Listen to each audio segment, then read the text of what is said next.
तो आज हम बात करेंगे डायरेक्शंस के बारे में। तो डायरेक्शन कैसे चेक करें, डिग्री से डायरेक्शन का पता करना, और डायरेक्शन में कितनी डिग्री से कितनी डिग्री तक रेंज होती है, ये हमें देखना बोथ साइड।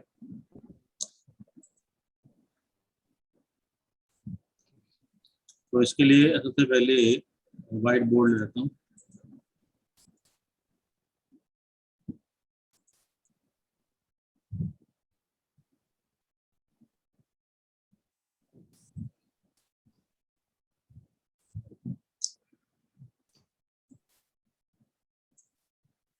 तो अगर हमारे पास डायरेक्शन की बात करें, 4 डायरेक्शन है मेन: ईस्ट, साउथ, वेस्ट और नॉर्थ।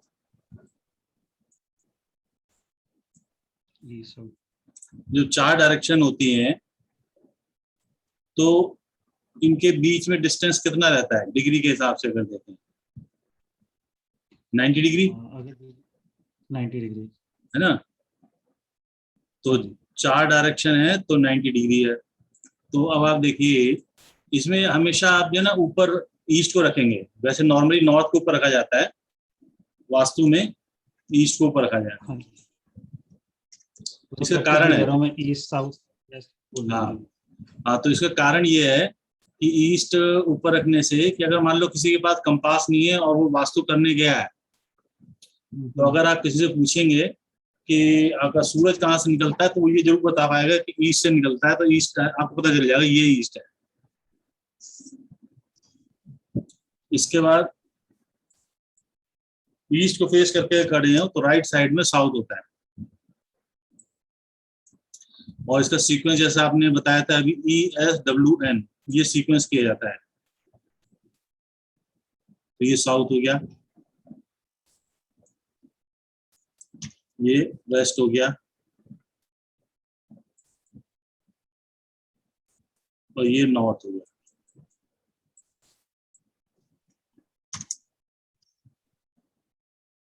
तो अगर हम कहें कि हमारे पास सिर्फ 4 डायरेक्शन है, east, south, west and north, तो अगर कोई ऑब्जेक्ट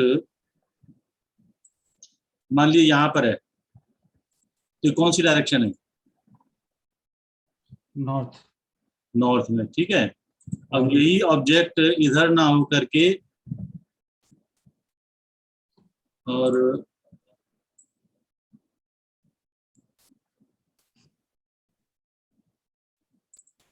ये यहाँ पर है, तो कौन सी डायरेक्शन होगी? East direction. ईस्ट डायरेक्शन, यानी कि यहाँ पर नॉर्थ है और यहाँ पर ये ईस्ट हो जा रहा है। तो यानी यहाँ से यहाँ तक के बीच में डायरेक्शन चेंज हो रही है। तो ये कैसे पता चले कि इसकी रेंज कहाँ से कहाँ तक है? तो हम क्या करते हैं, इसका आधा कर देते हैं।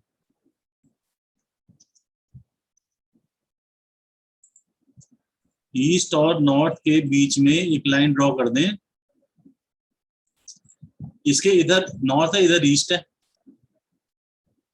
तो यहाँ पर अगर है कोई आइटम तो नॉर्थ में, यहाँ पर है तो ईस्ट में है ना। मींस एग्जैक्ट 45 डिग्री पे ही हम मानेंगे कि नॉर्थ ईस्ट है। हाँ हाँ।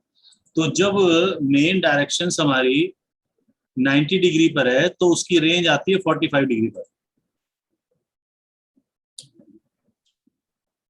तो इसी तरह से साउथ और ईस्ट के बीच में भी लाइन ड्रॉ हो जाएगी। तो अगर कोई ऑब्जेक्ट ये यहाँ पर है तो कौन सी डायरेक्शन है? ईस्ट। तो यहाँ भी ईस्ट है और ये यहाँ भी ईस्ट है। लेकिन अगर ये ऑब्जेक्ट यहाँ पर आ जाए तो साउथ डायरेक्शन, साउथ हो गया। यानी कि यहाँ से और यहाँ तक के बीच में, इन दोनों के बीच में एक लाइन ड्रॉ हो जाती है जो ईस्ट और साउथ के बीच में 45 डिग्री के बीच में होती है। वहां से कट ऑफ लाइन हो जाती है। 135 डिग्री हो गया वो। हाँ। तो आपने कंपास देखा है कभी? हाँ सर दिख रहा है आपके पास अभी? है। 4 में है अभी वैसा, लेकिन अच्छा फिजिकल वाला नहीं है। अच्छा, तो आप उसमें देखना जो नॉर्मल कंपास होता है, एक उसमें मैग्नेटिक निडल होती है, उसका एक एंड जो रेड होता है, दूसरा जो है नॉर्मल रहता है। तो जो रेड वाला एंड होता है वो हमेशा नॉर्थ की तरफ इंडिकेट करता है। कारण ये है कि जो हमारा अर्थ का जो मैग्नेटिक फील्ड है वो नॉर्थ को वहां पे अट्रैक्ट करता है, तो घूम के जितना मर्जी घुमा लो और वो सुई जो है घूम करके नॉर्थ में आ जाती है वापस। Okay. तो जो नॉर्थ डायरेक्शन होती है वहां पे नीचे डायल बना होता है, उस डायल में आप देखोगे जहाँ पे नॉर्थ डायरेक्शन है वहां पे 0 डिग्री होता है। ये स्टैंडर्ड है, ऐसा नहीं कि मेरे कंपास में 90 डिग्री लिखा हो और आपके कंपास में 0 लिखा हो। तो 0 डिग्री मतलब नॉर्थ डायरेक्शन। No. और फिर ईस्ट डायरेक्शन में कितने डिग्री आ जाएगी? 90. 90 डिग्री।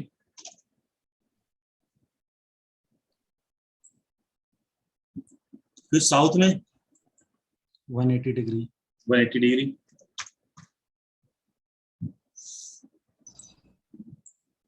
और वेस्ट में 270. 270 डिग्री।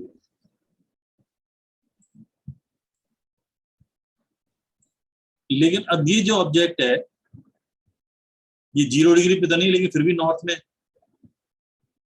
वो है ना। 360 के बीच में रहेगा. हाँ, हाँ तो सर. यानी कि नॉर्थ और ईस्ट के बीच में जो कट ऑफ लाइन है वो 45 डिग्री पर है, इस वजह से ये ऑब्जेक्ट यहाँ पर नॉर्थ में है और यहाँ पर ऑब्जेक्ट है तो ये साउथ में। साउथ में. यानी कि अगर 4 डायरेक्शन है तो 0 डिग्री से 45 डिग्री प्लस और 45 डिग्री माइनस पे नॉर्थ होता है। अच्छा, अब ये 4 डायरेक्शन की जगह में 8 डायरेक्शन करते हैं, तो नॉर्थ और ईस्ट के बीच में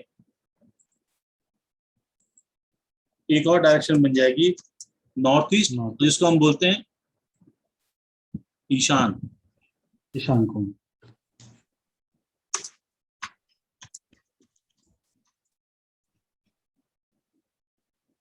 ईशान यानी कि भगवान का स्थान, ईश प्लस आन स्थान, तो ईशान। तो यहाँ पर कितने डिग्री हो जाएगा? 45 डिग्री। 45 डिग्री.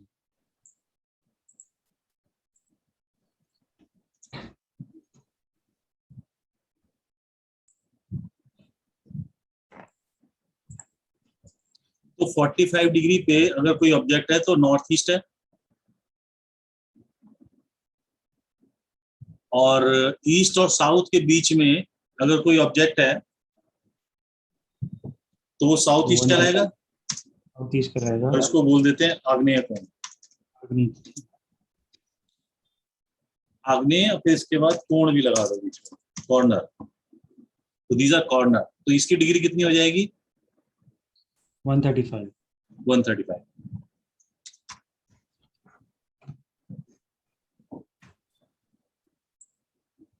तो केवल 135 पे ही साउथ ईस्ट होगा या आगे पीछे भी होगा? 135 पे ही मानेंगे, जब आगे पीछे क्यों नहीं अगर जब मतलब आप. 130 डिग्री है तो क्या तो बोलेंगे फिर उसको? हम 130 डिग्री ईस्ट. तो 130 डिग्री पे तो ईस्ट में होगा या साउथ ईस्ट में होगा? 130 नहीं, ईस्ट में होगा सर.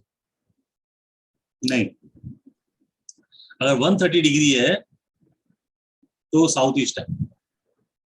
साउथ ईस्ट है. जैसे अभी यहाँ पर हम कह रहे हैं नॉर्थ में है,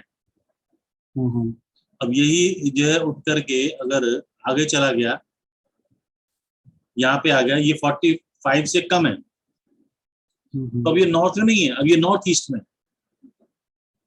क्योंकि हमने 8 डायरेक्शन कंसिडर करनी है। ठीक है सर. कितना मार्जिन लेके चलना चाहिए फिर इसमें, प्लस माइनस हाँ, 5? तो यही तो निकालना है आपको, यही तो निकालना है। चलिए मार्जिन अब निकालेंगे, पहले हम सारे नाम जान लें। तो साउथ और वेस्ट के बीच में साउथ वेस्ट हो गया, और इसका नाम हो गया नैऋत्य कोण।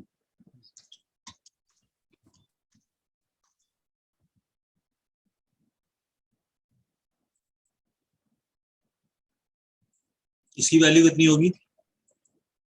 लगभग 225। 225 डिग्री।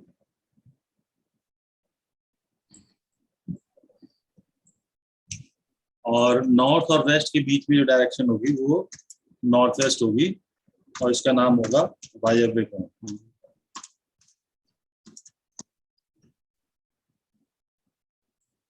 लगभग 315। 315। अब सवाल आता है कि कहां से कहां तक हम माने कि वो डायरेक्शन सेम है और कहां से डायरेक्शन कट ऑफ है। तो अभी इस सवाल का जवाब आप खुद दे सकते हो। कैसे? कि जब हमने यहाँ पर इसको ऑब्जेक्ट को रखा था तो आपने बोला था नॉर्थ है और यहाँ पे रखा था तो आपने बोला ईस्ट है। तो आपने क्या क्या देखा कि 0 से 90 के बीच में एक लाइन ड्रॉ एज्यूम कर ली 45 डिग्री पर। तो 45 डिग्री से अगर कम है तो नॉर्थ था और 45 डिग्री से ऊपर था तो ईस्ट था। तो अब अगर जब 8 डायरेक्शन हो जाएंगी तो कट ऑफ लाइन कहाँ जाएगी? इसके बीच में कहीं आ जाएगी। तो कितने डिग्री पर होगी वो? लगभग 22.5 डिग्री। एग्जैक्टली 22.5 डिग्री है ना। क्यों? 45, जैसे मैं 90 का आधा किया तो 45 आया था, तो 45 का आधा करेंगे तो 22.5 डिग्री। तो यानी कि नॉर्थ की जो कट ऑफ रेंज होगी वो 22.5 डिग्री पर होगी।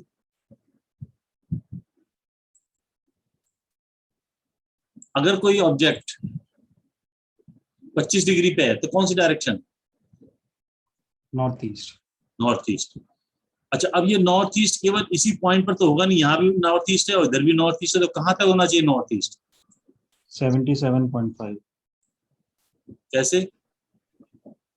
सर 45 और 90 के बीच में आधा करोगे तो है तो 45 ही, सीधा सीधा 25.5 प्लस कर दो। हाँ, 45 से तो 45 और 22.5 तो जोड़ोगे ना आप उसमें, हाँ जी, तो कितना आएगा? 67.5 आएगा ना। 67.5। हाँ, तो अब आपको ये मालूम पड़ गया कि अगर कोई ऑब्जेक्ट 22.5 से 67.5 के बीच में है तो वो नॉर्थ ईस्ट में हो गया। तो जो ग्रीन वाली लाइन है ये इसके बॉर्डर को बताती है कि यहां तक ये डायरेक्शन रहेगी।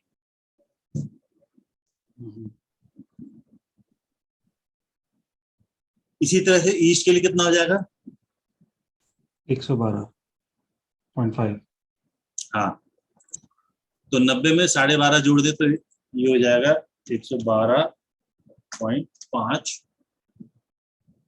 यहाँ पे ईस्ट खत्म हो जाएगा और साउथ ईस्ट स्टार्ट हो जाएगा।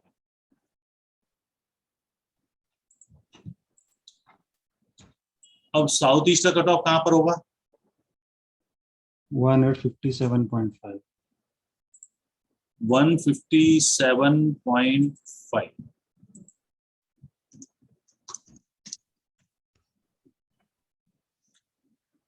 इसके बाद यहां से 157.5 के बाद से साउथ ईस्ट खत्म हो गया, साउथ स्टार्ट हो गया। फिर साउथ कहां पे खत्म होगा? 202.5। 180 में 22.5 जोड़ दें तो ये आ जाएगा 202.5।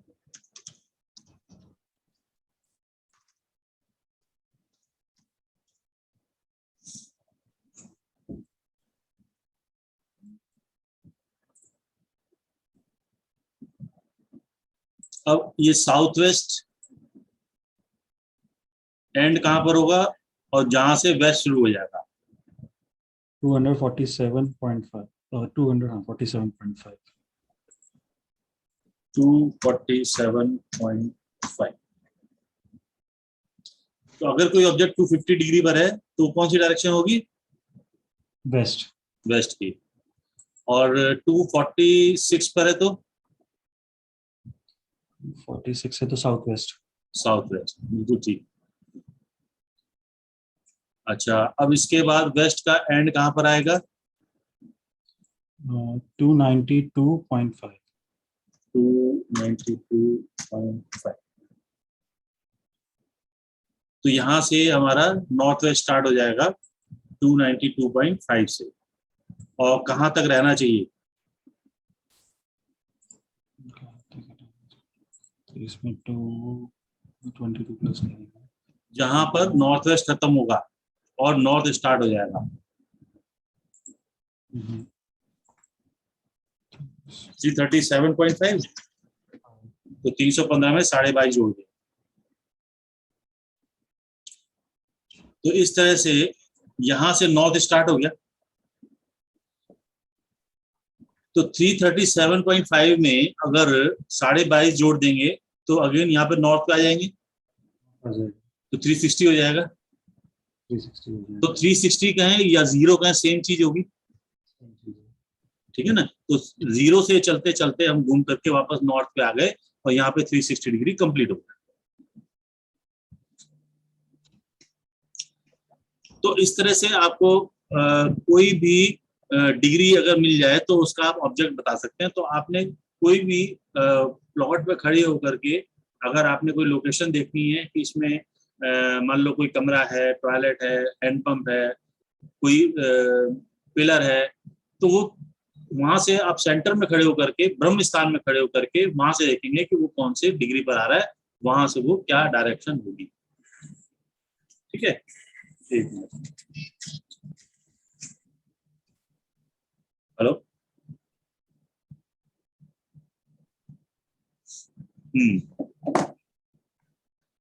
अच्छा, तो अब आपके पास एक मैप तैयार हो जाता है, आप इसको इस तरह से लिख भी सकते हैं। तो जो नॉर्थ डायरेक्शन है वो होगी 337.5 से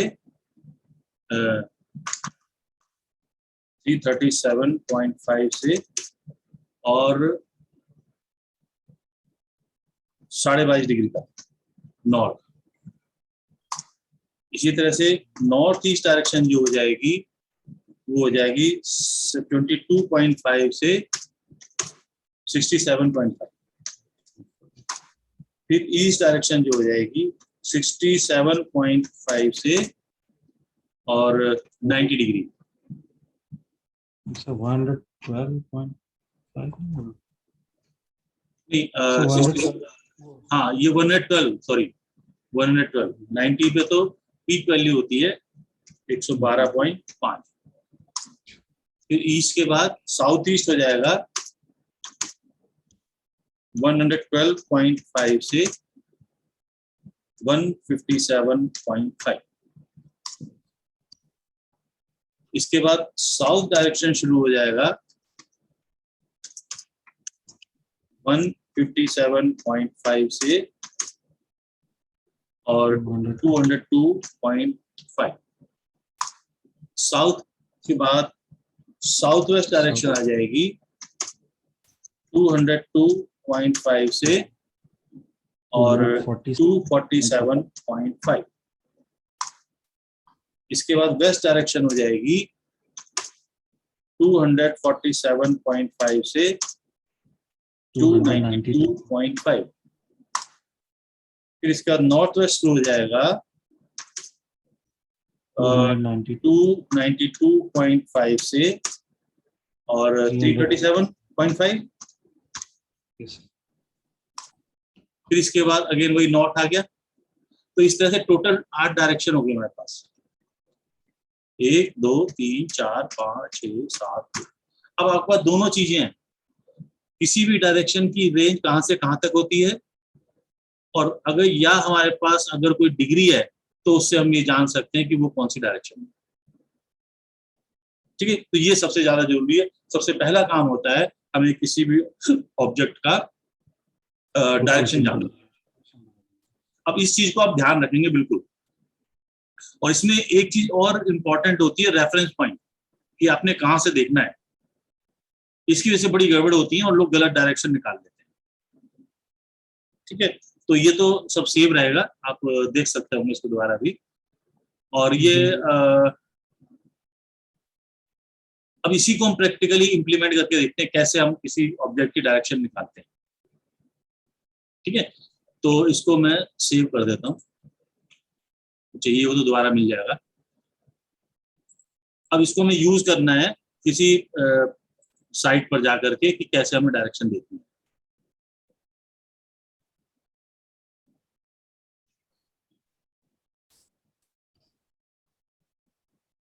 अब देखो, जैसे ये एक प्लॉट है, इस प्लॉट में हम थोड़ा थोड़ा छोड़ देते हैं ना, साइड से, आगे से, पीछे से, है ना। तो अब मान लो हमने इस तरह से इसमें कंस्ट्रक्शन कर लिया,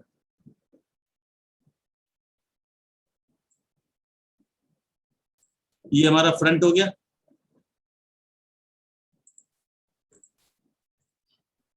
और ये ईस्ट डायरेक्शन है मान लो। तो ये यहाँ पर मान लीजिए साउथ डायरेक्शन आ गया, फिर इसके बाद ये वेस्ट डायरेक्शन आ गया,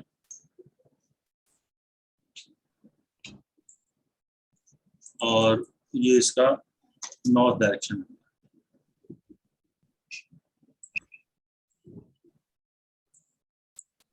अब इसमें यहाँ पर एक एंट्री बना दी,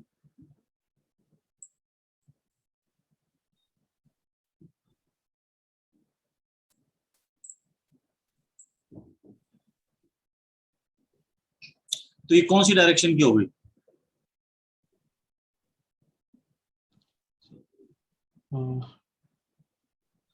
ये ईस्ट डायरेक्शन की होनी चाहिए। ईस्ट में। अच्छा, अगर इधर बना दी तो? ये साउथ ईस्ट की तरफ होना चाहिए थोड़ा सा।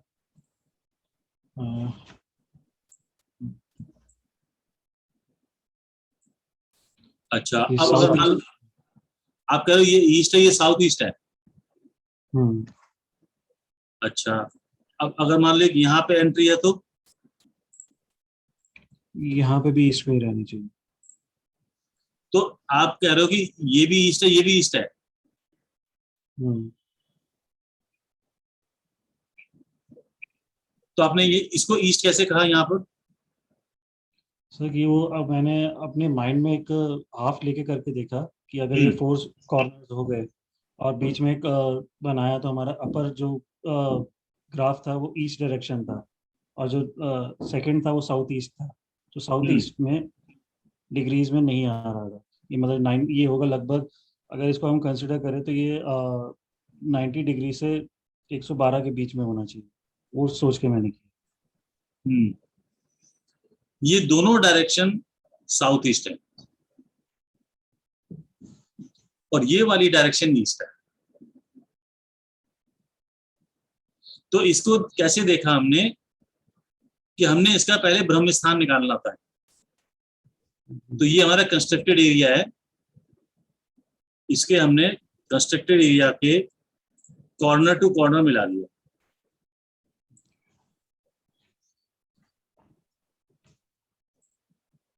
तो इसमें ब्रह्म स्थान निकल आता है अपने आप।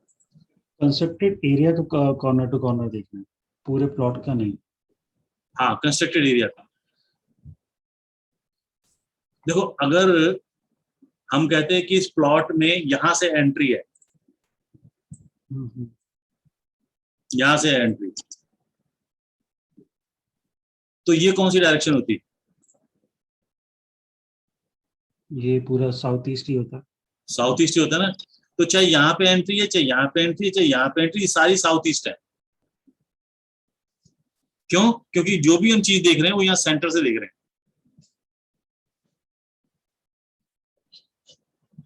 तो जब हम यहां से लाइन ड्रॉ करें ईस्ट के लिए,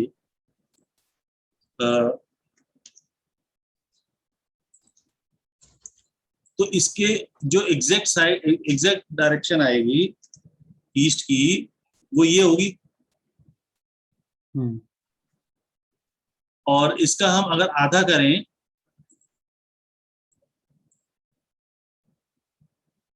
तो ये यहाँ पे आएगा,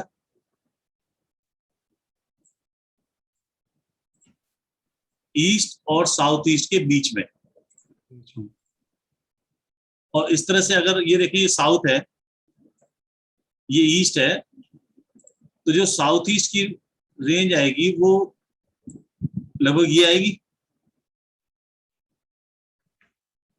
यहां से साउथ ईस्ट खत्म हो जाएगा, तो साउथ ईस्ट की यहां से यहां तक हो गई ना। तो अब देखो, इसमें ये गेट भी आ गया, ये गेट भी आ गया, ये गेट भी आ गया, तो ये तीनों साउथ ईस्ट में हो गए। जबकि ये वाला जो गेट है बिल्कुल ईस्ट के ऊपर आ रहा है। ठीक है, तो इस तरह से हमें किसी भी घर की एंट्री चेक करनी होती है कि किस डायरेक्शन से आ रही है। तो ये हम तब चेक करते हैं जब हम किसी प्लॉट पे खड़े हैं, जब हम साइट पे खड़े हैं। अब अगर मान लो हमारे पास कोई मैप है, और मैप में हमें चेक करना है कि एंट्री कहां से आ रही है, तो हम कैसे करेंगे, उसका तरीका ही बताया था। ये तो हो गया साइट पर खड़े होकर देखने का, और बाकी हमें देखना है अब मैप में कैसे चेक करना। तो उसके लिए क्या करेंगे, हम प्लॉट को बराबर बराबर लंबाई और चौड़ाई में 3-3 भागों में डिवाइड कर देंगे।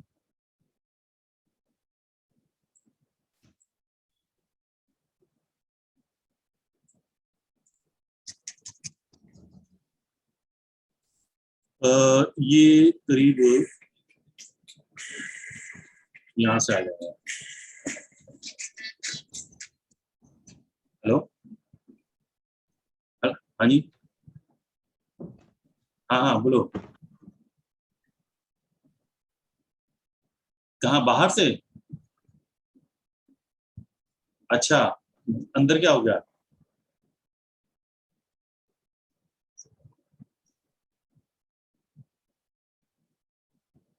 हाँ, जाम तो नहीं है ना?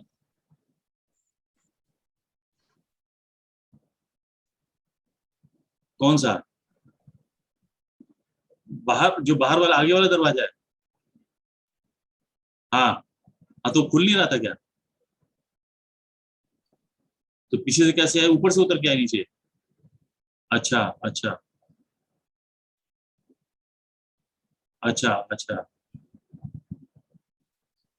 अच्छा, तो एक काम करो, उसकी सफाई करा लो, जो पैसे होंगे उसे काट लेंगे। नहीं, वो तो पता चल जाएगा, किसी को पता कर लो वहीं पर ही।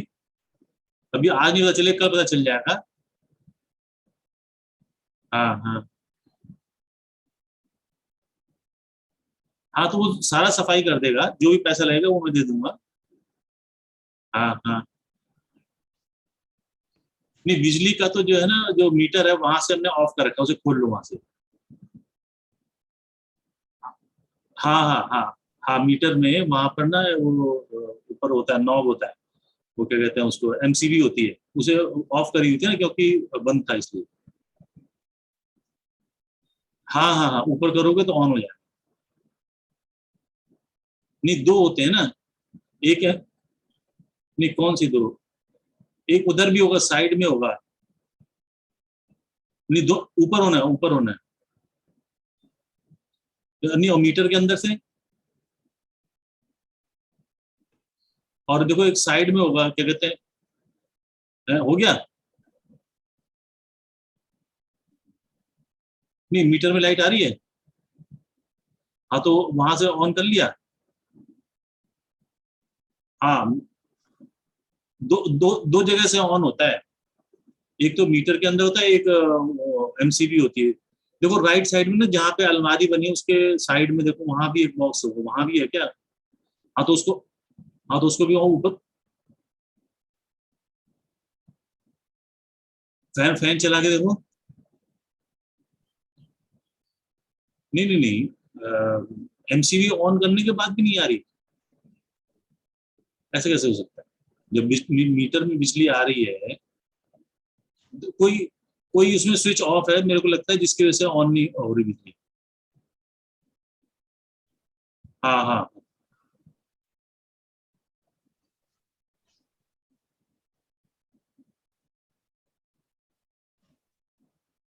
हम्म।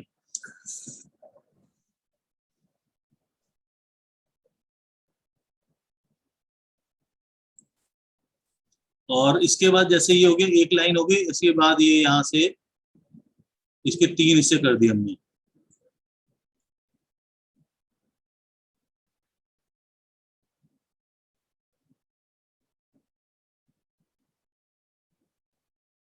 एक मिनट।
एक मिनट।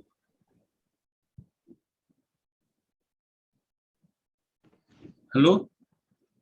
अच्छा, ये तो दोनों तो ऑन कर रखे हैं तुमने, उसके बाद अंदर देखा, अंदर लाइट नहीं जल रही।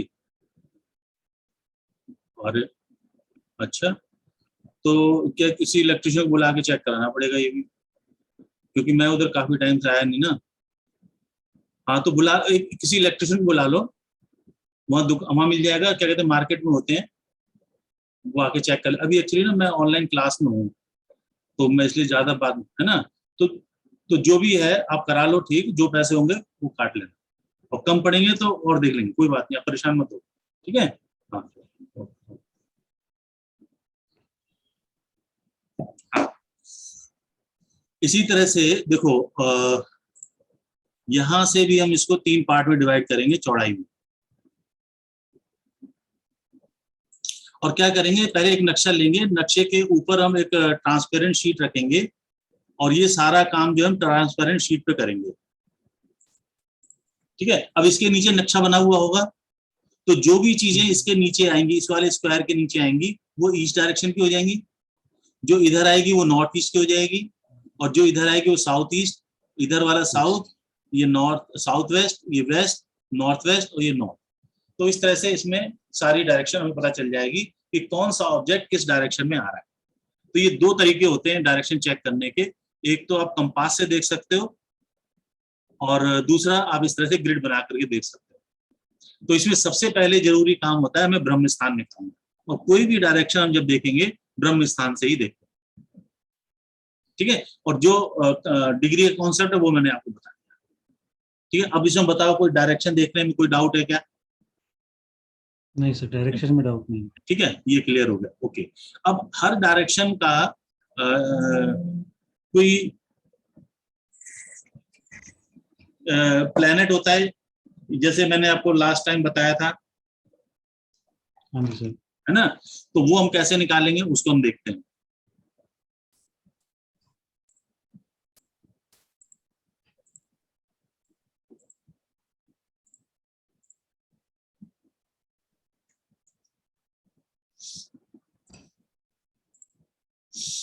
तो सबसे पहले, अब इसका आप हेडिंग समझ लो, डायरेक्शन एंड प्लेनेट।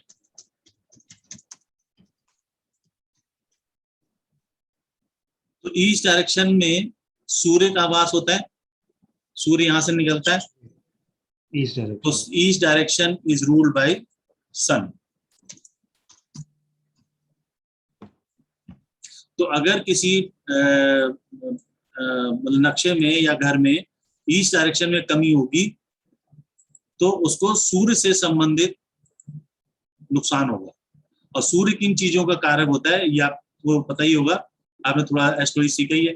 सूर्य जैसे गवर्नमेंट का कारक है, पिता का कारक है, मान सम्मान का कारक है, तो वो सारी चीजें इसमें अफेक्ट कर सकती हैं। फिर south east direction is ruled by Venus. तो अगर किसी का साउथ ईस्ट खराब होगा तो वीनस से रिलेटेड चीजें खराब हो जाएंगी, यानी luxury, comfort, female wife, husband wife का रिलेशनशिप, सेक्सुअल रिलेशनशिप, ये सारी चीजें खराब हो सकती हैं। South direction is ruled bye Mars.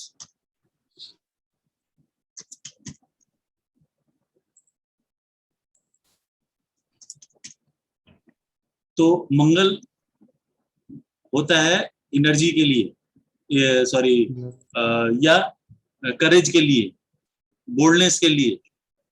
मंगल कारक होता है खून का, मंगल कारक होता है हमारा लड़ाई झगड़े का भी, है ना।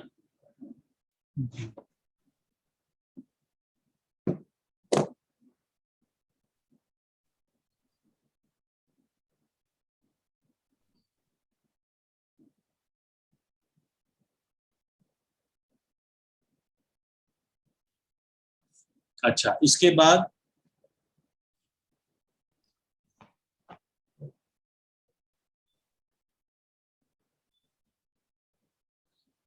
साउथ वेस्ट कॉर्नर, यहाँ पे होता है राहु और केतु।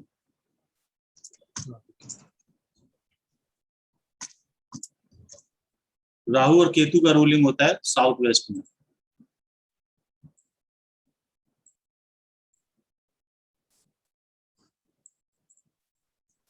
ठीक है। वेस्ट डायरेक्शन में सूर्य का शत्रु शनि का वास होता है, सैटर्न।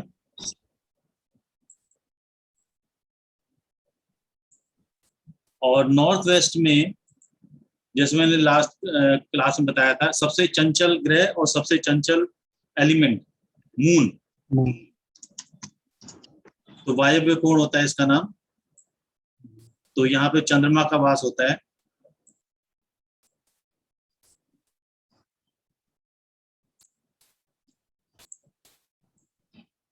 और नॉर्थ डायरेक्शन में बच्चों के रहने का कमरा होता है, और बच्चों को सबसे ज्यादा जरूरत होती है बुद्धि की, और बुद्धि का संबंध होता है बुध से।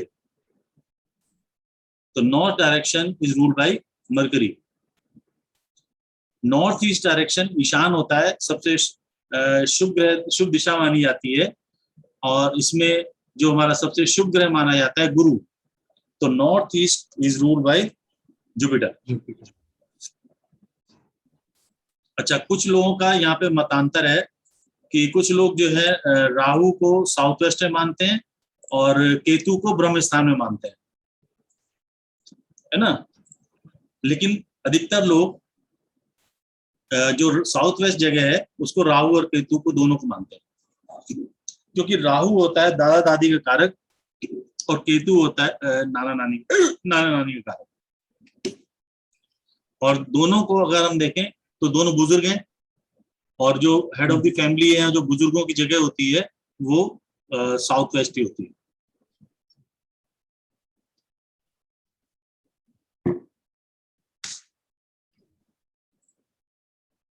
ठीक है। तो ये इस तरह से डायरेक्शन एंड प्लैनेट। अब इसके बाद आता है डायरेक्शंस एंड एलिमेंट।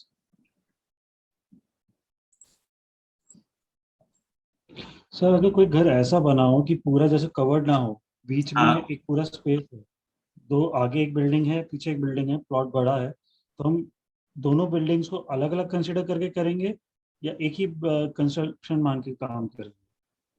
नहीं, आपका कहने का मतलब प्लॉट बड़ा है, उसमें आधा आगे बनाया आधा पीछे बनाया, आगे पीछे बना हुआ, बीच में ओपन स्पेस है, जैसे आंगन टाइप का।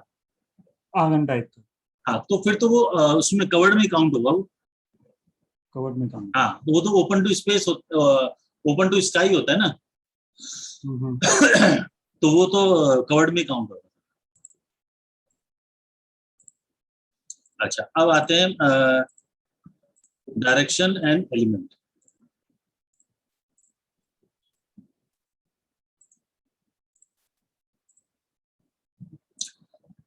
तो इसको ये मान ली यही डायरेक्शंस हैं, east south west and north.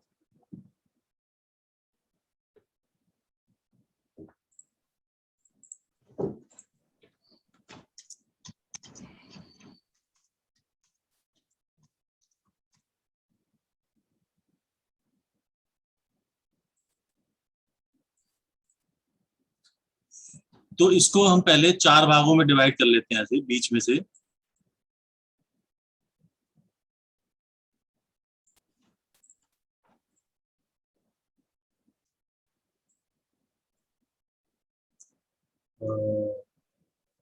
नहीं, ऐसे नहीं करेंगे।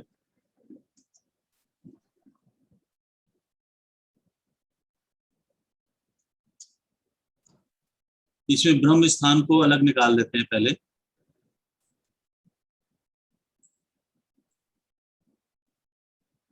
ये इसका ब्रह्म स्थान है।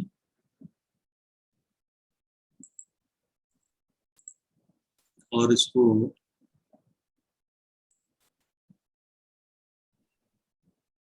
इस तरह से अलग कर दिया हमने। तो ये हिस्सा बन गया आपका नॉर्थ ईस्ट का, और ये इधर बन गया ये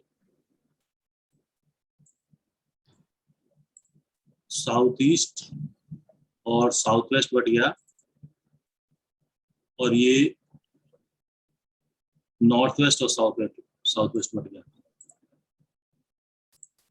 तो जो नॉर्थ ईस्ट होता है, यहाँ का एलिमेंट होता है वाटर। 5 एलिमेंट है ना, तो नॉर्थ ईस्ट में वाटर एलिमेंट है। तो इसीलिए कहा जाता है कि कभी भी हेड ऑफ द फैमिली को नॉर्थ ईस्ट में नहीं रखना चाहिए, जल तत्व होता है। तो यहाँ पर कोई भी बैठेगा तो डिसीजन अच्छा नहीं लेगा ना, पानी में बैठे कौन डिसीजन लेता है। और ये साउथ ईस्ट है, ये है फायर, अग्नि, अग्नि तत्व है ये, और इसीलिए यहाँ पर किचन बनाई जाती है। और इसके बाद ये साउथ वेस्ट है, इसका एलिमेंट होता है अर्थ। तो इसीलिए यहाँ पर हेड ऑफ द फैमिली या हेड ऑफ द इंस्टीट्यूशन, जो भी संस्था में बड़ा आदमी है या घर में बड़ा आदमी है, जो डिसीजन मेकर होता है, उसको हम यहाँ पे रखते हैं साउथ वेस्ट में। और नॉर्थ वेस्ट में एलिमेंट होता है एयर, वायु।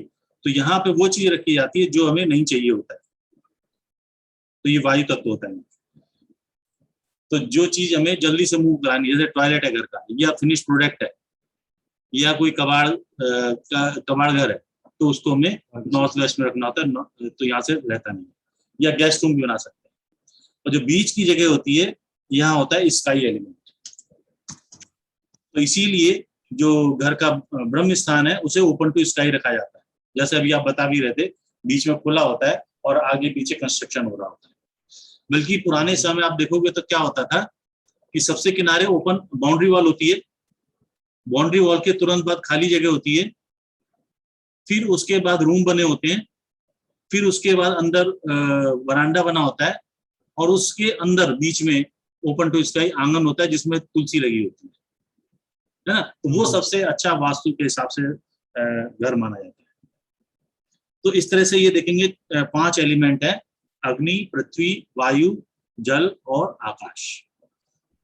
ठीक है, तो ये भी आपको देखो, फंडामेंटल अगर आपके अच्छे रहेंगे तो आप कभी भी भूलेंगे नहीं, कुछ गड़बड़ नहीं होगा।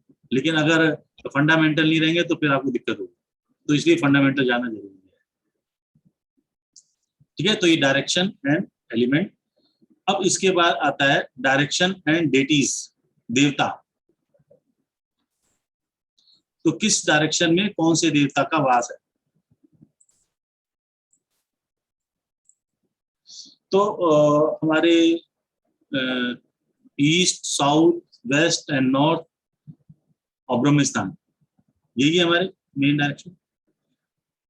तो मैं इसको आपको बुक की हेल्प से दिखाता हूँ। यहाँ पे मैं स्क्रॉल कर रहा हूँ, बुक में सारी चीजें दी हुई हैं। तो ये सबसे पहले डायरेक्शंस बताई हैं जो मैंने अभी आपको बताई थी। हर एक की डिग्री बताई है। एक मिनट, शेयर नहीं किया मैंने, एक मिनट को।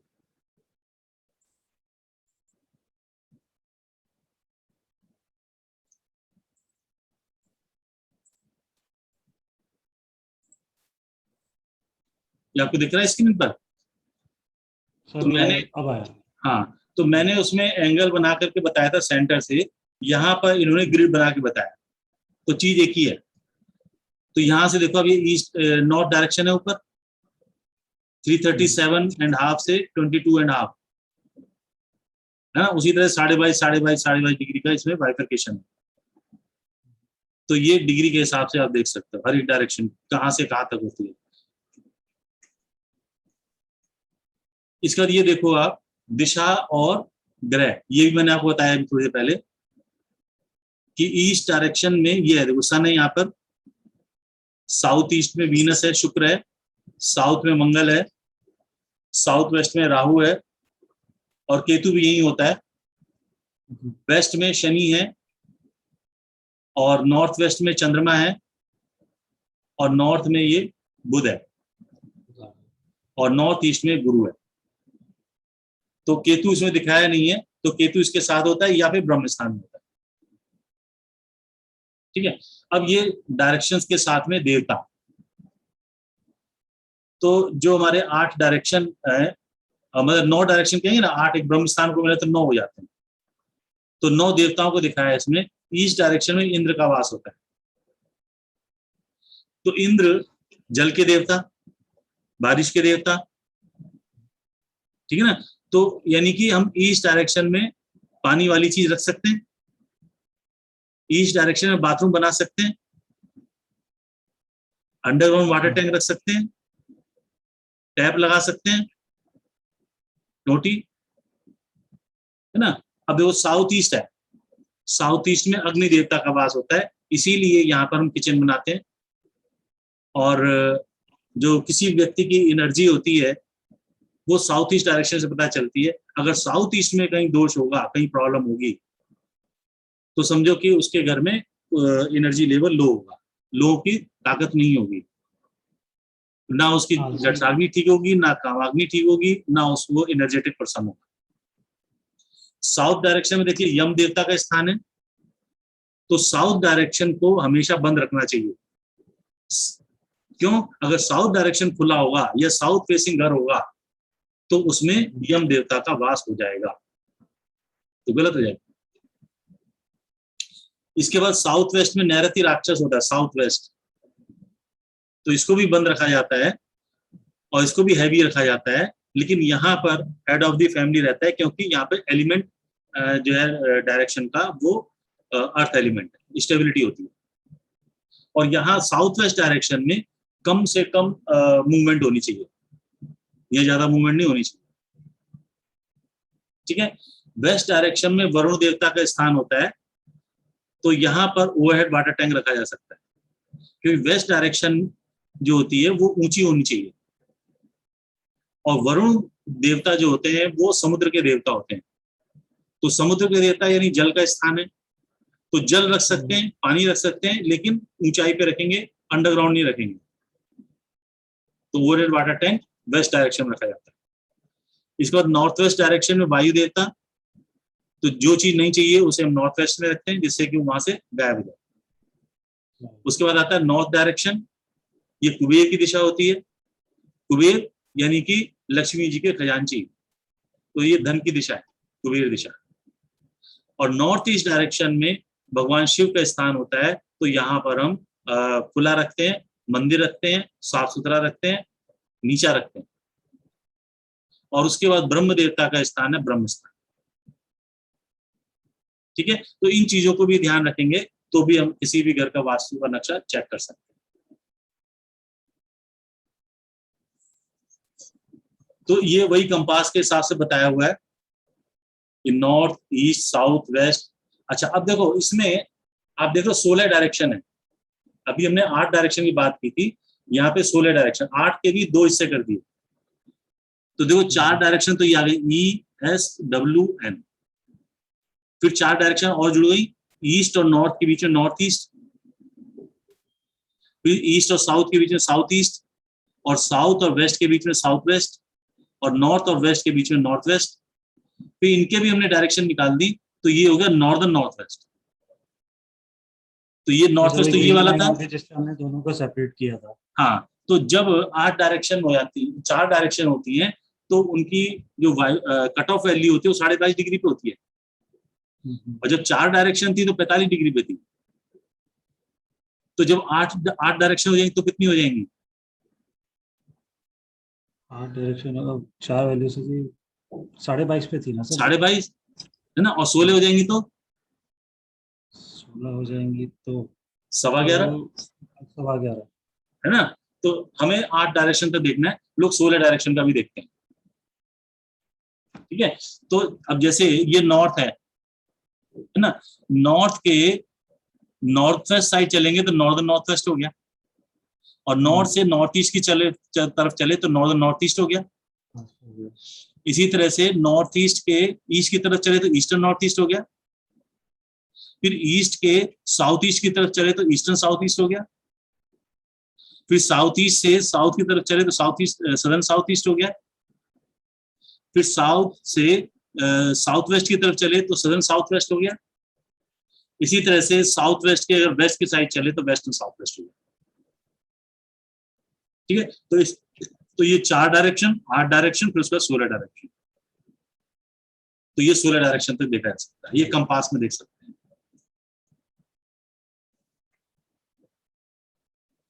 अच्छा, अब मैंने आपको पांचों एलिमेंट के बारे में बता ही दिया है कि अग्नि, पृथ्वी, वायु, जल और आकाश, इनकी इंपॉर्टेंस कैसे है, और ये मैंने आपको ये भी बताया था,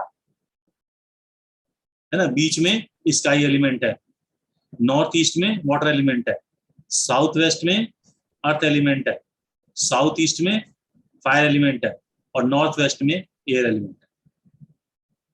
ठीक है, तो ये पांचों तत्वों के बारे में, कैसे हमारी बॉडी में होते हैं, इनके कैसे इंपॉर्टेंस है, वो सब हमने देखा था।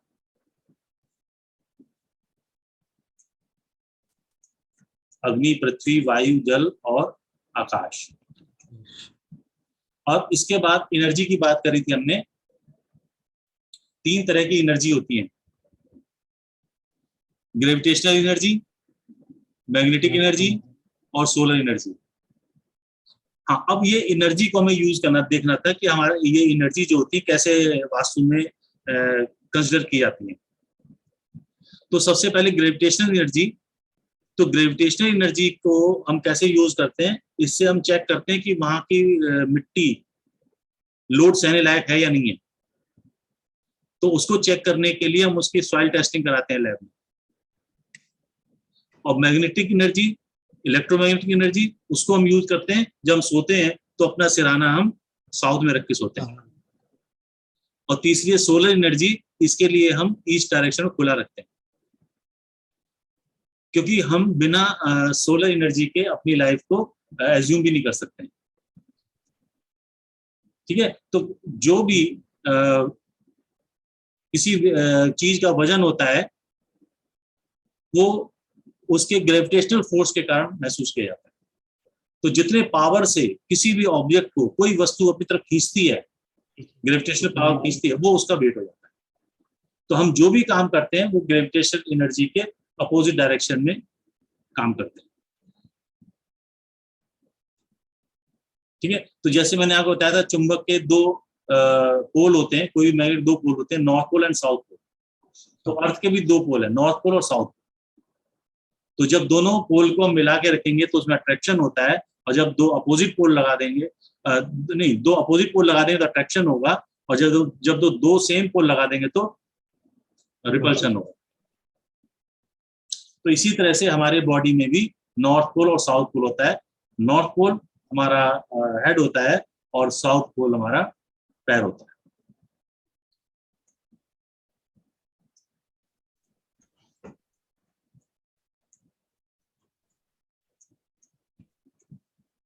तो ये चीज हम डिस्कस कर ही चुके हैं कि कौन से देवता है, किस डायरेक्शन के, कौन सा प्लेनेट है, वो टेबुलर फॉर्म में बता दिया है। पहले हमने उसको पिक्टोरियल व्यू में बताया। मुहूर्त अभी हमें नहीं करना है, इसमें सीखना है, मुहूर्त की जरूरत नहीं है। अब आता है सिलेक्शन ऑफ लैंड। तो जब हम कोई घर बनाते हैं तो सबसे पहले जरूरत होती है लैंड सिलेक्शन की। तो हम लैंड सिलेक्शन करते समय किन किन चीजों का ध्यान रखेंगे।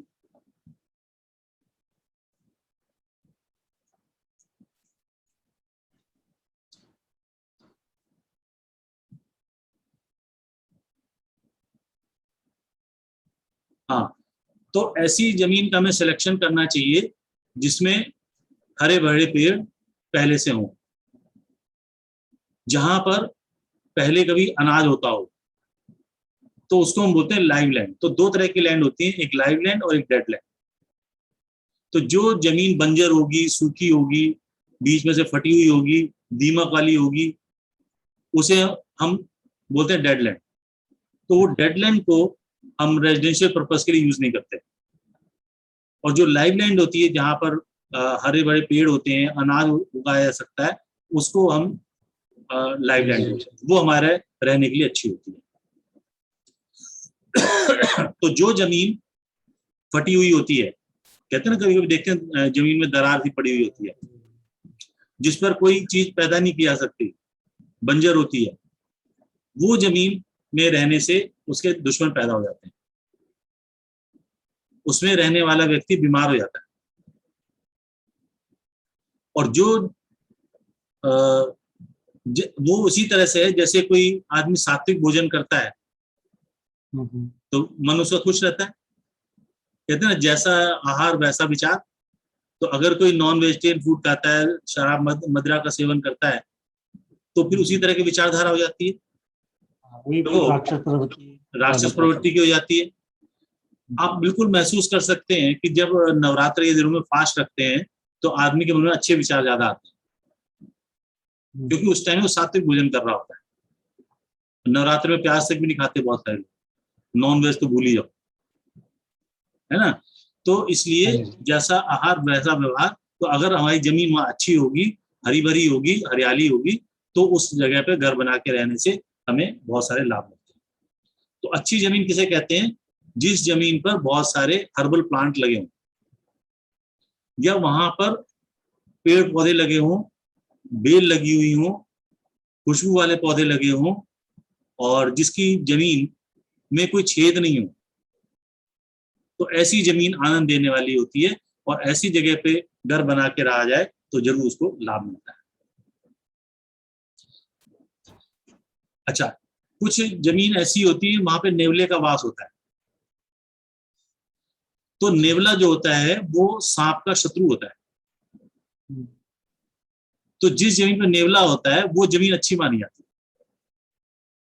क्योंकि नेवला जो है वो सूर्य का प्रतीक है, और जो सांप होते हैं वो राहु के प्रतीक होते हैं। तो अगर किसी जमीन में नेवले का वास होगा तो सूर्य का वास माना जाएगा, तो श्रेष्ठ जमीन। अगर वहां सर्प पाए जाते हैं तो वो राहु की प्रधान जमीन है। तो राहु प्रधान जमीन पर नहीं रहना होता, हमें सूर्य प्रधान जमीन पर रहना होता है। तो जहां पे नेवला का वास हो, ऐसे घर में रहने वाले को सूर्य का लाभ मिलेगा। तो सूर्य यानी कि आपको पॉपुलैरिटी मिलेगी, आपको नेम फेम एंड पॉपुलैरिटी मिलेगी, और समाज में आपकी प्रतिष्ठा भी होगी। और जहां पे नेवला होगा वहां पे कोई भूत प्रेत का वास नहीं हो सकता, क्योंकि तो सूर्य और राहु शत्रु है। तो इस सभी का कारण यही है कि जो सूर्य, नेवला जो होता है वो सूर्य का प्रतीक होता है, और सूर्य की राहु से दुश्मनी है, तो सांप और नेवले एक दूसरे के शत्रु होते हैं। तो नेवला सूर्य है तो सर्प राहु है। तो इसीलिए जिस जमीन पर नेवले का वास है उस जगह पर रहना श्रेष्ठ माना जाता है, अच्छा माना जाता है। अच्छा, जिस जमीन पर अस्तबल हो, अस्तबल समझते घोड़े के रहने का स्थान, तो वो भी जमीन अच्छी मानी जाती है। और सूर्य हमारा हार्ट का भी कारक होता है। तो जहां पर अस्तबल होगा तो वहां पे घर बना के रहने से कभी हार्ट की प्रॉब्लम नहीं होती, है ना, क्योंकि घोड़े जो है सूर्य का प्रतीक है। और जो खास तौर से मेष, सिंह और धनु राशि वाले लोग हैं, ऐसे लोगों के लिए जमीन खास लाभदायक होगी।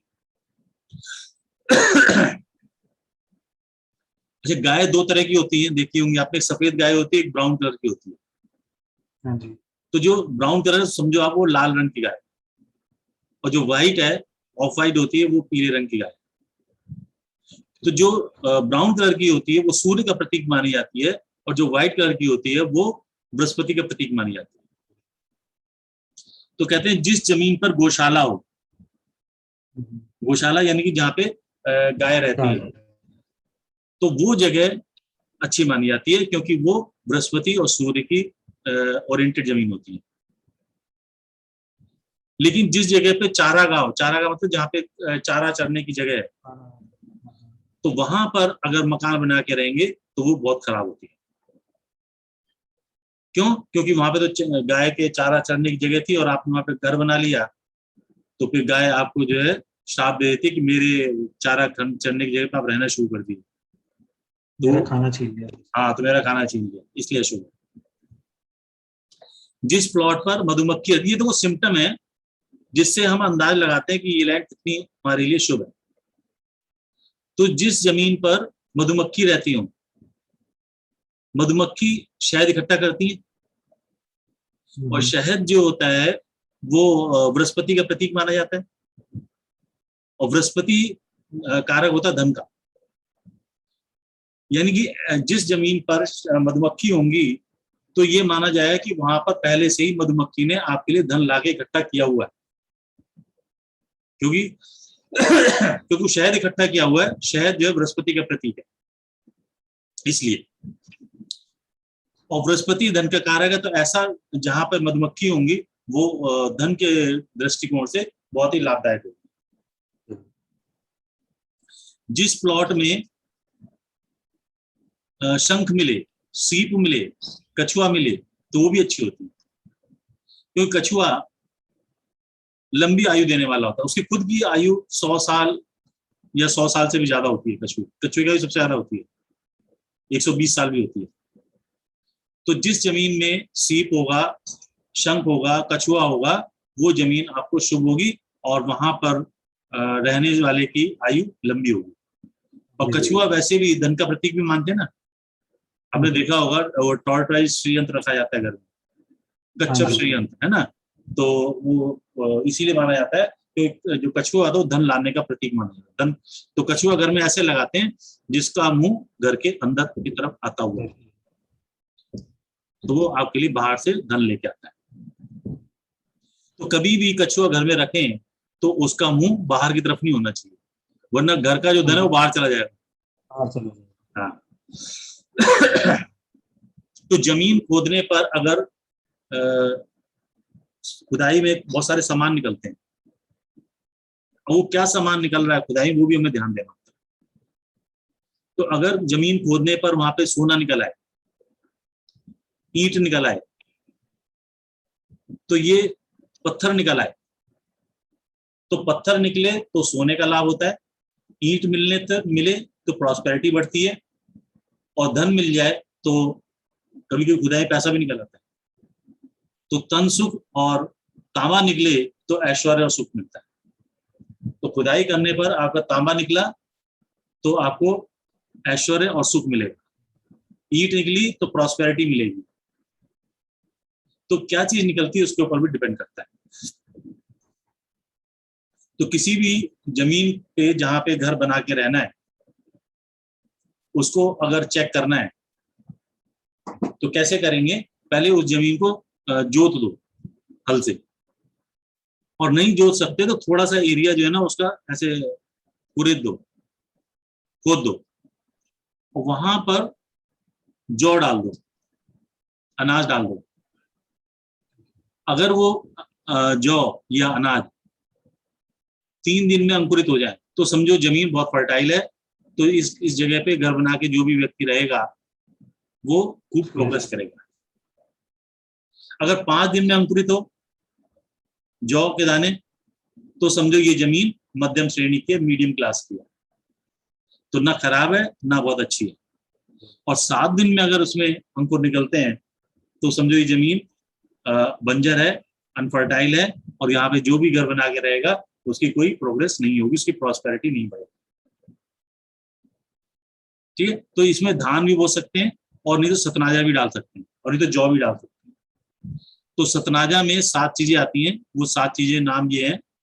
ब्रीही, है ना, ये सब मिलते हैं अनाज वाली दुकानों में मिलते हैं। ब्रीही, मूंग, मूंग की दाल भी होती है, गेहूं, सरसों, साठी और तिल और जौ। तो इन 7 को मिला दें तो ये सतनाजा बन जाता है। और जब राहु का दान किया जाता है तो ये सतनाजे का ही दान किया जाता है। ठीक है, इन्हें सर्वबीज भी कहते हैं और सतनाजा भी कहते हैं। तो इनको बीजों को बोने के बाद इनके फलों को देखना चाहिए। तो जिस जमीन में सोने या तांबे के फूल दिखाई दे रहे हो पहले से पीले रंग के, तो वो जमीन बहुत ही शुभ फलदायी है, रेजिस्टर पर्पस के लिए बहुत अच्छी है। और जिस जमीन पर कुत्ते, सियार, ये गंदे गंदे जानवर रहते हो, सुअर रहता हो, तो वो जमीन रहने लायक नहीं है, वो ठीक नहीं है। ठीक है, तो वो जमीन अपवित्र मानते हैं और ऐसे घर पे मकान बना करके नहीं रहना है। और जिस जमीन पे सांप और बिच्छू रहते हो वो भी रहने के लिए ठीक नहीं है, क्योंकि सांप और बिच्छू जो होते हैं ये राहु के प्रतीक होते हैं, और ऐसी जमीन राहु प्रधान कहलाती है। और ऐसी जगह पर अगर घर बना के रहेंगे तो उसमें अचानक तरह तरह के कष्टों का सामना करना पड़ेगा। और उस घर में रहने वाले लोग शराब, मांस, मदिरा का सेवन करते हैं, जुआ खेलते हैं, लॉटरी सट्टा खेलते हैं, है ना, और उनका फाइनेंशियली नुकसान होता रहता है, जो राहु प्रधान जमीन होती है। जिस जमीन में कोयला निकले, लोहा हो, शीशा हो या काली चीजें निकले कोई, वो जमीन राक्षसी जमीन कहलाती है, आसुरी जमीन कहलाती है। तो ऐसे में भी घर बना के रहना शुभ नहीं होता। ठीक है, अब अगर मान लो किसी ने कोई जमीन खरीद ली और वहां पर ये सब चीजें निकल रही हैं, तो क्या करें? तो इसके लिए एक उपाय किया जाता है, उस पूरे प्लॉट की मिट्टी को 3 फुट तक खोद दें और वो मिट्टी को खोद के निकाल दें, पूरे प्लॉट की मिट्टी खाली कर दें 3 फुट की, और उसमें फिर नई मिट्टी भर दें, और फिर उसके बाद उसमें कंस्ट्रक्शन करेंगे तो वो जमीन फिर दोष रहित हो जाएगी। लेकिन उसमें मिट्टी खोदना, निकालना, फिर दोबारा भरना, ये मेहनत करनी पड़ेगी। ठीक है, तो ये इससे हम देखते हैं कि किस तरह की लैंड है और उसके हिसाब से लैंड सिलेक्शन करते हैं। अब इसके देखना है हमें स्टेबिलिटी, कि हम यहाँ पे जो घर बना के रहेंगे तो वो टिकाऊ होगा कि नहीं होगा। तो वहां पर जो मिट्टी है वो लोड बेयरिंग है या नहीं है। तो उसको देखने के लिए एक तो तरीका वही था कि सॉइल टेस्ट कराएं लैब में जाकर के। तो पुराने समय में लैब नहीं होती थी, तो मैं अपने जो देसी नुस्खे थे उससे करते थे। तो उसका तरीका क्या था कि हमें ये जमीन अच्छी है या नहीं, हमारे लिए फलदायी है या नहीं है, या घर बना के रहना चाहिए या नहीं रहना चाहिए। उसके लिए क्या करते हैं, 1.5 foot by 1.5 foot by 1.5 foot, यानी 1.5 फुट चौड़ा, 1.5 फुट लंबा और 1.5 फुट गहरा गड्ढा करेंगे और उसमें से उसकी मिट्टी को बाहर निकाल लेंगे। और उस मिट्टी को निकालने के बाद उस मिट्टी को दोबारा भरेंगे। तो अगर वो गड्ढा उसी मिट्टी से भर जाता है और थोड़ी बहुत मिट्टी बच जाती है, तो समझो वो लैंड आपके लिए अच्छी है। अच्छा।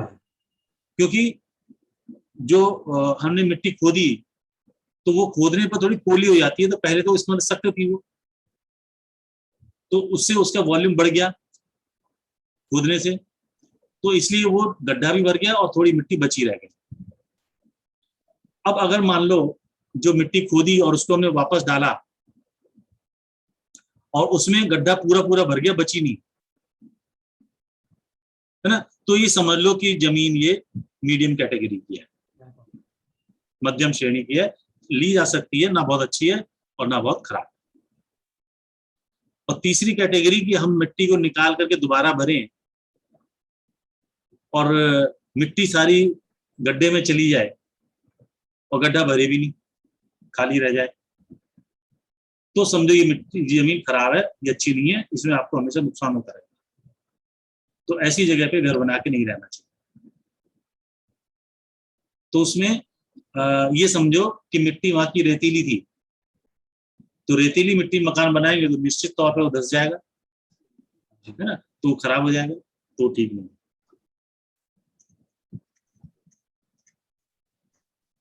एक तरीका तो ये हो गया कि 1.5 फुट लंबा, 1.5 फुट चौड़ा और 1.5 फुट गहरा गड्ढा खोदा, उसे मिट्टी निकाली और वापस भरी, उससे अंदाजा लगाया।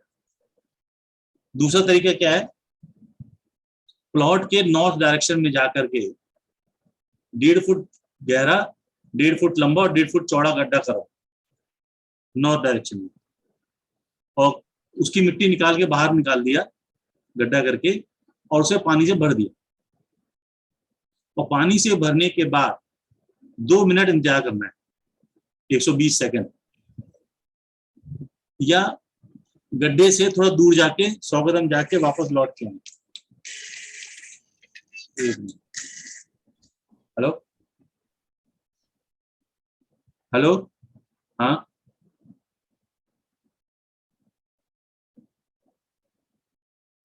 नहीं, वो हो गया।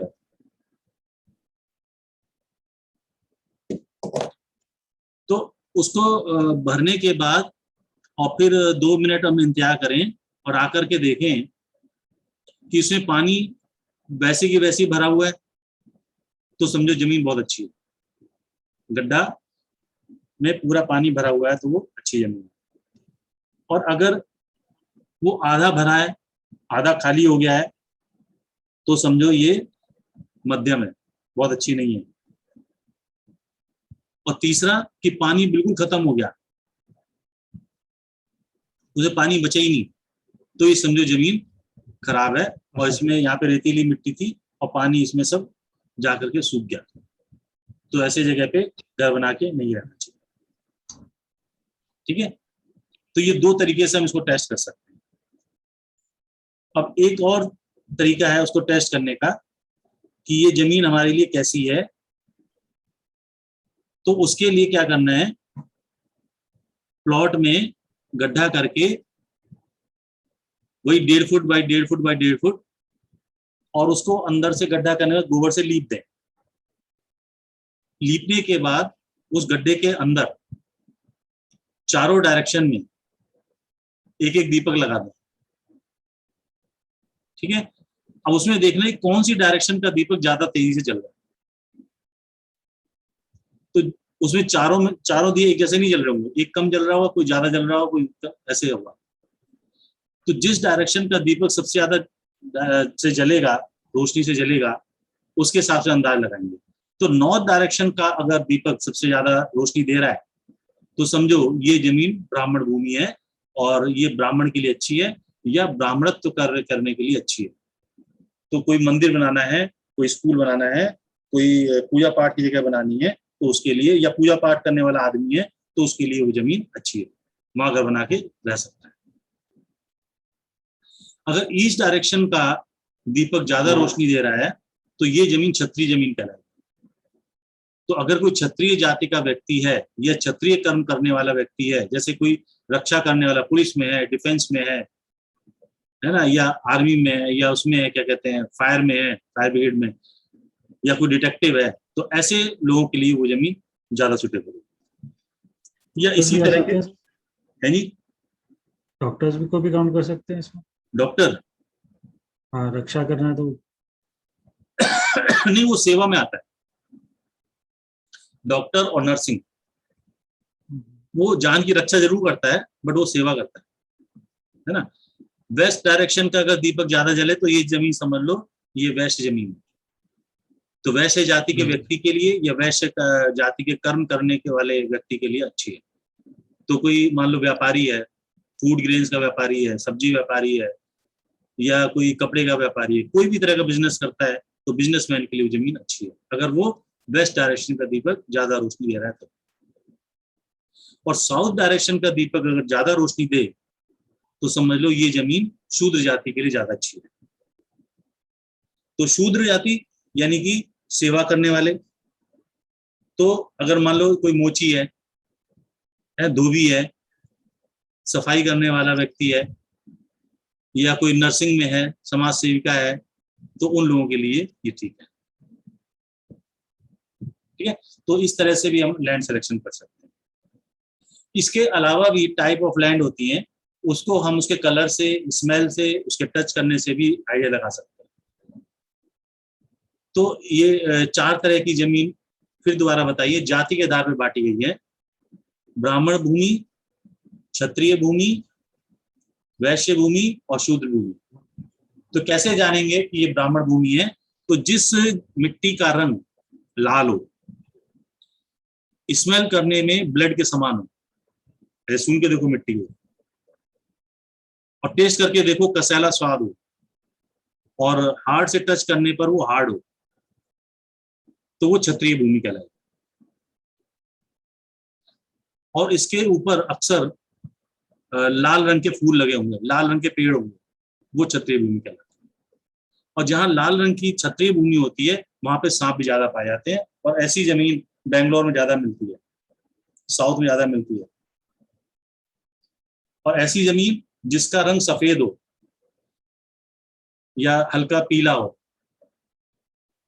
तो वो स्मेल करने में भी घी के समान हो, अच्छी खुशबू आती है मिट्टी में, और टेस्ट करने में भी मीठी मिट्टी लगती हो, मधु के समान, हनी, लाइक हनी, और टच करने में भी बहुत सॉफ्ट हो, वो जमीन ब्राह्मण भूमि कहलाती है। तो जो ब्राह्मण भूमि होती है उस जमीन पर घास होती है ज्यादा, कुशा या दूर्वा, तो या कोई हर्बल प्लांट होते हैं वहां पर। तो ब्राह्मण भूमि सभी तरह के आध्यात्मिक सुख देती है, स्पिरिचुअल शांति देती है। तो ऐसी जगह पर स्कूल बनाओ, मंदिर बनाओ, धर्मशालाएं बनाओ, या कोई लिटरेचरल संस्था खोलो, ये सारी चीजें उसके लिए फायदेमंद होती है। तीसरी तरह की होती है जो रंग, जिस मिट्टी का रंग हरा पीला हो, धानी रंग हो जाए, तो वैश्य भूमि कहलाती है। और स्मेल करने में हनी के समान या ग्रेन्स के समान।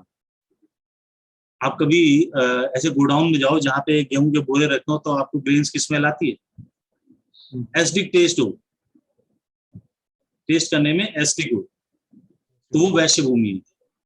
और ऐसे जमीन पर अन्न के पेड़ लगे होंगे, अन्न पैदा होता होगा, या वहां पे फलों के पेड़ होंगे, तो ऐसी जमीन पे मकान बना के रहने से आपको नेम, फेम एंड पॉपुलैरिटी मिलती है, और साथ ही साथ आपको अच्छी धन प्राप्ति भी होती है।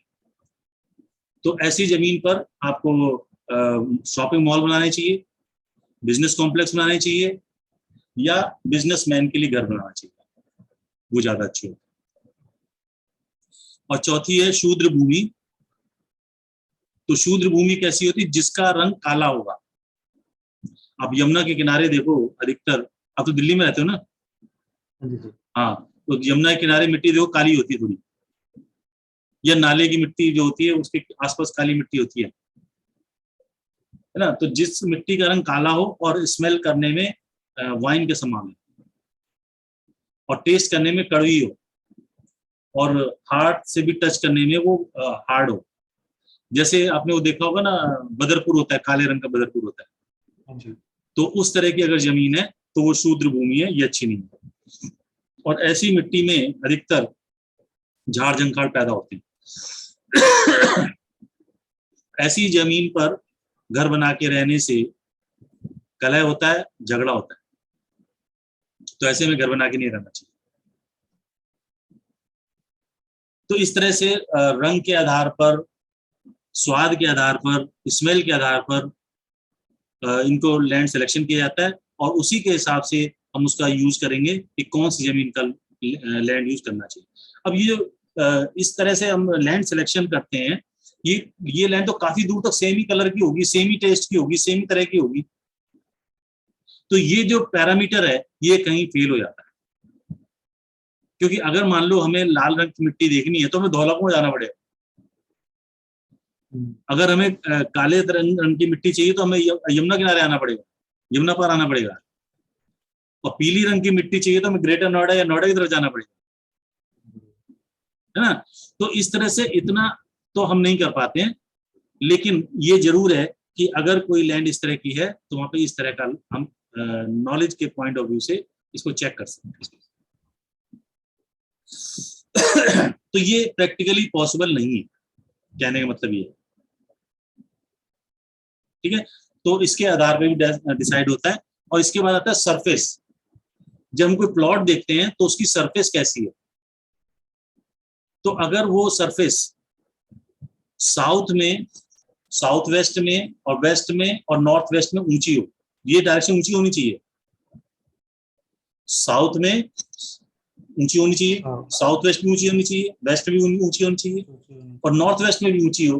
तो ऐसी लैंड को हम बोलते हैं गज पृष्ठ यानी एलिफेंट। और हाथी जो होता है वो लक्ष्मी जी का वास माना जाता है, ऐसी लैंड पे लक्ष्मी जी का वास होता है।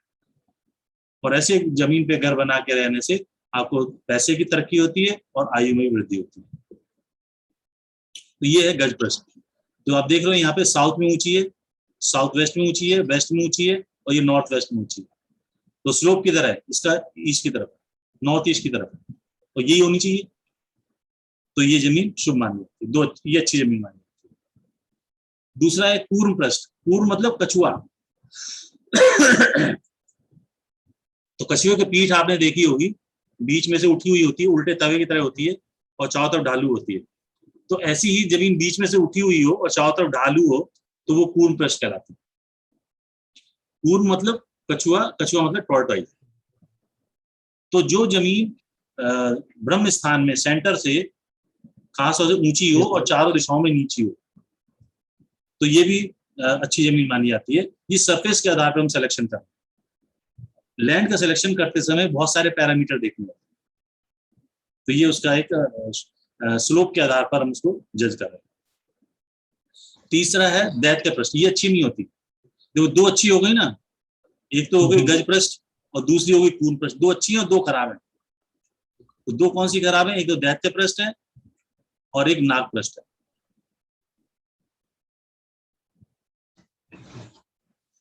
ठीक है, तो दैत्य पृष्ठ जो जमीन ईस्ट से, नॉर्थ ईस्ट से और साउथ ईस्ट में ऊंची हो, ये यहाँ पे नीची होनी चाहिए थी, यहाँ पे ऊंची हो गई, और वेस्ट में नीची हो गई। वेस्ट में ऊंची होनी चाहिए, वहां नीची हो गई। तो यानी कि अगर उसका स्लोप जहां पे ऊंचा होना था वहां नीचा हो गया, जहां नीचा होना था वहां ऊंचा हो गया, तो ये दैत्य पृष्ठ हो गई। और ऐसे घर में ना लक्ष्मी आती है, धन की भी हानि होती है, और पुत्र संतान की भी हानि होती है। तो ये खराब है। तो ये दैत्य पृष्ठ है, आप देख रहे हैं यहाँ पे ईस्ट डायरेक्शन में ऊंची है, वेस्ट डायरेक्शन में नीचे, तो ये खराब है। और लास्ट है चौथी नाग पृष्ठ। तो जैसे सर्प होता है ना, बीच में से उठा हुआ होता है, किनारे किनारे ढालू होता है, ऐसे लंबा सा होता है। तो जो जमीन ईस्ट और वेस्ट में लंबी हो, ईस्ट वेस्ट डायरेक्शन में लंबी हो, और साउथ और नॉर्थ में ऊंची हो, साउथ नॉर्थ ऐसे हो गया, तो बीच में एक नाला सा बन गया, तो ये नाग पृष्ठ कहलाती है। तो ऐसे जमीन पे रहने से परिवार के सदस्य मानसिक रूप से ग्रस्त हो जाते हैं, मेंटल टेंशन हो जाती है। और ऐसे घर में रहने वाले का जो हेड ऑफ द फैमिली होता है, उसके बहुत सारे शत्रु बन जाते हैं, एनिमी हो जाते हैं। और ऐसा घर बच्चों के लिए और घर की औरत के लिए अच्छा नहीं, तो ये नहीं लेना चाहिए। तो इस तरह से चार तरह के सरफेस हो गए। नागपृष्ठ, दैत्य पृष्ठ खराब है, और दो सरफेस अच्छी हैं, पूर्व पृष्ठ और ये गज पृष्ठ।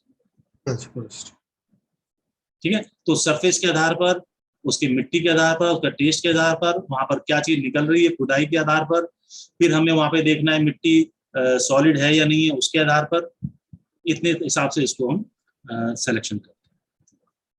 ठीक है, तो अभी हम इतने ही रखेंगे आज, और कल मतलब नेक्स्ट क्लास में हम स्लोप के आधार पर इसको पढ़ेंगे कि स्लोप के कौन से स्लोप अच्छा है, कौन सा खराब है। ठीक है, तो ये चैप्टर कंप्लीट।